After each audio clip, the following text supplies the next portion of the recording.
Hello everyone, my name is Kuldeep Singh Rathore and welcome in engineers वाला platform. Guys, आप सबको पता है आपके करियर से रिलेटेड जो भी डिफरेंट डिफरेंट टाइप के नोटिफिकेशन अपडेट या इन्फॉर्मेशन होती है वो सब आपको टाइमली बेसिस पर शेयर कर दी जाती है इंजीनियर्स वाला के प्लेटफॉर्म पर। गाइस, आप सबको पता है डिफरेंट डिफरेंट टाइप के नोटिफिकेशन अपडेट और इन्फॉर्मेशन आप लोग के लिए आते रहते हैं। और ऐसा ही रिक्रूटमेंट जो है अभी बीएसएनएल की तरफ से भी आप लोगों के लिए अनाउंस हुआ है। अगर आप यहाँ पे देखेंगे, भारत संचार निगम लिमिटेड गवर्नमेंट ऑफ इंडिया का एंटरप्राइज है। अभी डेफिनेटली ये नोटिफिकेशंस आपका जो है वेबसाइट में आपको पता है आने में कुछ टाइम लगता है। तो यहाँ पे अभी ये नोटिफिकेशन जो रहेगा, इसका code advertisement number BSNL CO 1112 2026 ये आपका रहेगा रिक्रूटमेंट को। Direct recruitment of junior telecom officers telecom in BSNL from open market, यहाँ पे रिक्रूटमेंट 26 के ईयर के लिए यहाँ पे अनाउंसमेंट है। जल्द ही आपको नोटिफिकेशन वेबसाइट पे भी दिख जाएगा। यहाँ पे अगर हम देखें, भारत संचार निगम लिमिटेड बीएसएनएल जो है ये junior telecom officer direct recruitment आप लोग के लिए यहाँ पे अनाउंस कर रहा है, जिसमें डेट और टाइम जो रहेगा ऑनलाइन रजिस्ट्रेशन का वो 4/6/26 से स्टार्ट होगा। Date and time of end of online registration जो रहेगा वो 3/7/26 रहेगा।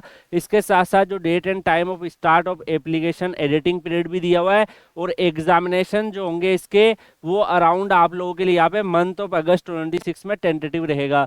इसके बाद अगर हम यहाँ पे देखेगा इस तो बाकी डिटेल्स भी दे रखी है, जैसे वैकेंसीज अलग अलग जो इनके जोन्स है उसके अकॉर्डिंग अगर आप यहाँ पे नोटिस करोगे तो अलग अलग जोन्स वाइज वैकेंसीज यहाँ पर अवेलेबल है। टोटल जो आप लोगों के लिए यहाँ पर वैकेंसीज है, सारी वैकेंसीज को मिला के 100 वैकेंसीज आप लोगों के लिए यहाँ पर अवेलेबल है।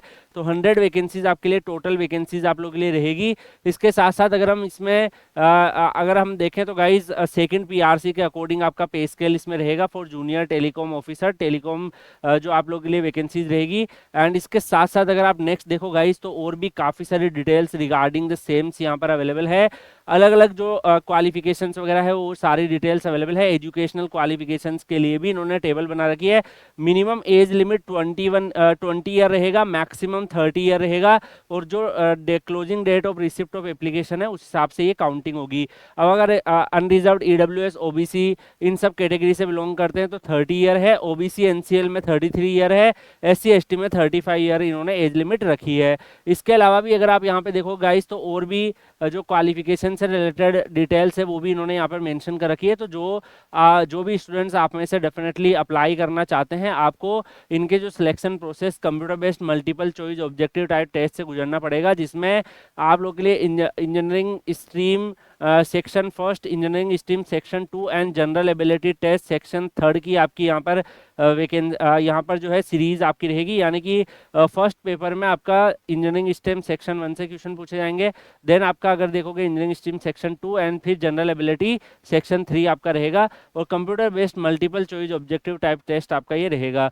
इसके बाद नेक्स्ट अगर हम बात करें गाइस तो यहाँ पर जेटीओ में जो भी कैंडिडेट्स है इसमें आप देख सकते हो इंजीनियरिंग स्ट्रीम सेक्शन फर्स्ट में 200 मार्क्स 50 क्वेश्चंस है। इसके अलावा इंजीनियरिंग स्ट्रीम सेक्शन 2 में भी 200 मार्क्स 50 क्वेश्चंस है। और यहाँ पर जनरल एबिलिटी टेस्ट में 80 मार्क्स 20 क्वेश्चंस है। तो 480 मार्क्स 120 क्वेश्चन 3 आवर्स आपको यहाँ पे ड्यूरेशन दिया जा रहा है। इसमें जो भी कैंडिडेट्स है इनको फिर यहाँ पे शॉर्ट लिस्टिंग वगैरह करके फिर ये आगे फर्दर कंसिडर करेंगे। इसमें डेफिनेटली जो रजिस्ट्रेशन फीस जो रखी है वो काफ़ी ज़्यादा हायर साइड में है। अगर आप देखोगे फॉर्म भरना ही 2000 रुपीज़ यहाँ पर ले रहे हैं। अगर आप देखोगे जनरल ओबीसी ईडब्ल्यूएस की, और 1000 ले रहे हैं एससी एसटी पीडब्ल्यूडी की। मुझे लग रहा है जो बीएसएनएल कई सालों से रिक्रूटमेंट नहीं निकाल रहा था, अब बीएसएनएल जो है इसी पर्टिकुलर अमाउंट से, इतना बड़ा अमाउंट से ही अपना जो है काफ़ी सारी चीज़ें मैनेज कर लेगा। इतना ज़्यादा फीस जो है यहाँ पे बच्चों के लिए रखा है। अगर आप यहाँ पे नोटिस करोगे गवर्नमेंट ऑर्गेनाइजेशन में इतना फीस डेफिनेटली बच्चों पे काफ़ी ज़्यादा बर्डन यहाँ पे दे देता है। अगर हम यहाँ बात करें गाइस अदर डिटेल्स के बारे में तो यहाँ और भी डिटेल्स इस रिक्रूटमेंट्स के अवेलेबल है। जो इंपॉर्टेंट डिटेल्स है वो मैं आपको बता रहा हूँ, because as you know notifications में ये लोग सारी डिटेल्स डाल देते हैं, इंपॉर्टेंट इंस्ट्रक्शंस बाकी सारी डिटेल भी। इनका जो ऑफिशियल वेबसाइट रहेगा वो www.bsnl.co.in और www.externalexam.bsnl.co.in रहेगा।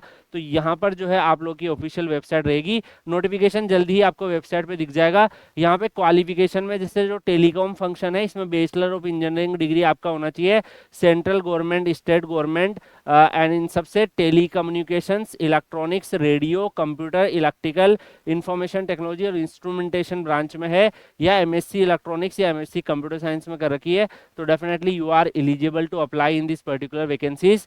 इसके साथ साथ अगर आप यहाँ पे देखोगे guys, engineering stream section 1, engineering stream section 2 और जनरल एबिलिटी टेस्ट से सेक्शन 3 में जो भी सिलेबस वगैरह रहेगा वो भी यहाँ डिटेल में मेंशन है, आप देख सकते हो। मटेरियल एंड कंपोनेंट आपका सिलेबस रहेगा। इसके साथ साथ network theory, physical electronics, electronics devices, electronics measurement, है ना। बाकी ये जो जितना भी यहाँ पे मेंशन है सेक्शन 2 का सिलेबस भी मेंशन है और बाकी जनरल अवेयरनेस जो रहेगा उसका भी यहाँ पे मेंशन है। तो यहाँ पे आप देख सकते हो गाइस कि ये बीएसएनएल जेटीओ का रिक्रूटमेंट्स के रिगार्डिंग आप लोग का न्यू डेवलपमेंट है। होपफुली इनका जो है अगर आप नोटिस करो तो गाइज मैं आपको बताना चाहूँगा कि यहाँ पर जो है जीटीओ जो है बीएसएनएल धीरे धीरे अपनी रिक्रूटमेंट निकाल रहा है। लास्ट ईयर भी उन्होंने कुछ एक इनिशिएशन किया, फिर एससीटी की रिक्रूटमेंट का अनाउंसमेंट किया, जेटीओ भी कर रहा है। तो लेट्स सी कि होपफुली यहाँ पे रिक्रूटमेंट आए, बट सैलरी इनको बढ़ानी चाहिए। अगर आप यहाँ पे देखोगे सैलरी का जो बेसिक पे है वो 14,400 से स्टार्ट हो रहा है और एप्लीकेशन फॉर्म भरना ही 2,000 है। इसका मतलब 7 बच्चे फॉर्म भरेंगे तो एक बच्चे की यहाँ पे सैलरी निकल जाएगी। तो इस हिसाब से कैलकुलेशन बैठ रहा है। तो ऑब्वियस है कि जो सैलरी है वो स्टूडेंट्स की यहाँ पे जो ज्वाइन कर रहे हैं उनका जो न्यू पे स्केल है उसके अकॉर्डिंग होना चाहिए। एटलीस्ट पे लेवल 7 जो जेई का सैलरी होता है उसके रिलीवेंट तो एटलीस्ट होना ही चाहिए। बाकी देखते हैं इसमें क्या न्यू डेवलपमेंट होते हैं, क्या नई चीज़ें इसमें आती है, वो डेफिनेटली हम आपको इन्फॉर्म करेंगे। आप लोग Kuldeep sir underscore PW Telegram channel Telegram पे सर्च करके ज्वाइन कर लीजिएगा। इसके जो PYQ वगैरह अगर कोई ऑफिशियली और भी जो इंपॉर्टेंट आप लोग के लिए चीज़ें जो प्रिपरेशन में हेल्प कर सकती है वो सब हम आपको Kuldeep sir underscore PW Telegram channel पे शेयर कर देंगे। बाकी कनेक्टेड रहिए डेफिनेटली यहाँ पर इंजीनियर्स वाला के प्लेटफॉर्म पर। मिलते हैं नेक्स्ट सेशन में, तब तक के लिए goodbye, take care, see you.